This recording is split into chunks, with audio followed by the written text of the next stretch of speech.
আসসালামু আলাইকুম। যে যেখান থেকে আমাদের ভিডিওগুলো দেখেন আশা করি প্রত্যেকেই খুব ভালো আছেন। আমরাও ভালো আছি আলহামদুলিল্লাহ। প্রতিদিনের মতো আজকে একটা নতুন দিন শুরু করলাম। ভোরবেলাটা আমার কাছে একটু মায়া মায়া লাগে, যে একটা শান্ত পরিবেশ দেখায় ঠিক সেই রকম। তারপর পাখিদেরকে খেতে দেওয়াতে দেখি যে এক অন্যরকম পাখি এসে হাজির। এই পাখিটার নাম কি আমি ঠিক জানি না, একটু হেলদি টাইপের, এক কথায় ভুটকা মানে গোলুমলু। পাখিটা হয়তো ক্যামেরাতে স্পষ্টভাবে নেওয়া হয়নি, কারণ সে তো পালিয়ে গেলে আর নেওয়াই হতো না, এই জন্যই দূর থেকে নিয়েছি। আজকে তারপরে কলেজ যেতে হবে, এই জন্য শর্টকাট খিচুড়ি আলু ভর্তা করে নিলাম আর ব্রেকফাস্ট করে নিয়েই কলেজের উদ্দেশ্যে বেরিয়ে গেলাম। এক টিচারের কথা মনে পড়ে গেল, যিনি একটি কথা বলেছিলেন যে স্টুডেন্ট লাইফের কোনো শেষ নেই, যতদিন পারো কিনা শিখে যাও তাহলেই জীবনের মানে খুঁজে পাবে। সত্যি এই কথাটা যদি ব্যাখ্যা করা যায় তাহলে এই কথাটার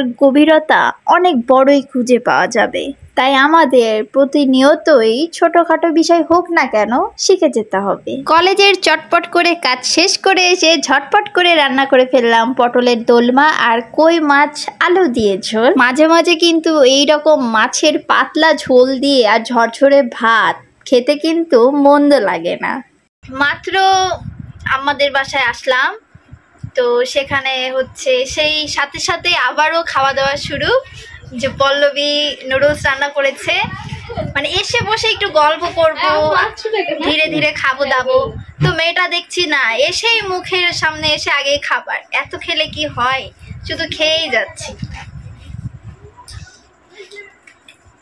নুডলস তো মানে অনেক মানুষের দেখি যে পছন্দ, আমাদেরও খুবই পছন্দ, আর সেই জন্যই দিল। তো খেয়ে দেখি, কিন্তু ওরা আবার পাখনা উঠে গেছে নুডলস রান্না করতে করতে, তো এর জন্য একটু কষ্ট হচ্ছে। পাখনা বলতে কি, যে ডানা উঠে গেছে ছোট বাচ্চাদের মতো। এই পাখনা আবার উড়ে যাওয়া পাখনা না? হ্যাঁ, আমি বুঝিয়ে দিলাম তো, ছোট বাচ্চাদের পাখনা। তারপর এইটা একটা জবর জিনিস যেটা মানুষকে দিয়ে ধুয়ে খেতে শেখায়। আর একটু পাকতো নাকি?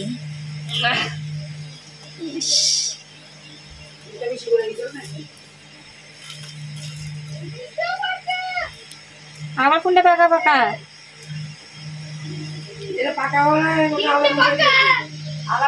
উঠছে না কেন?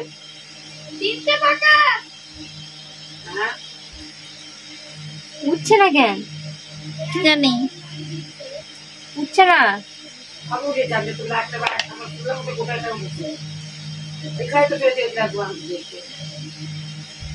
এটা এরকম হলো কেন?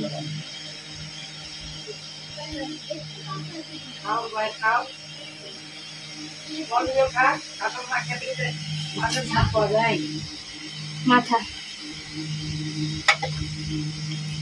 আম্মা আবার আমার আম্মুর জন্য আর আমার খালামণির জন্য দেখছি যে কাঁঠাল দিল, বড় বড় ঠিক আছে। সেই গাছ থেকে পেড়ে নিয়ে আসার পরে তো খাওয়া হয়নি, তো এই জন্য এখন সবাই খেতে বসে গেছে। আর কাঁঠাল মানে সময়ের আগেই পেকে গেছে। আমাদের কাঁঠালের যে সারগুলো বড় বড় আর খাজা খাজা হয়, সেখানে সময়ের আগে পেকে যাওয়ার কারণেই হয়ে গেছে ছোট ছোট পিস। আমরা তো সবাই বাগানে গেছিলাম কাঁঠাল পাড়ার জন্যই, তো সেখানে যে কাঁঠাল পেড়ে নিয়ে আসছি, একদম গাছ পাকা, মানে গাছেই আর কি পেকে গেছে। আর মানে নিয়ে আসতে মানে 2-3 দিন তো থাকবে না, তো অনেক কাঁঠাল। আর সেই কাঁঠালটা এখন আমার ননদ ভাঙলো আর হচ্ছে খাচ্ছি, তো ভীষণ সুস্বাদু। ছোট ছোট দেখে মনে হচ্ছে ছোট ছোট কুয়া, কিন্তু হচ্ছে ভারী মিষ্টি।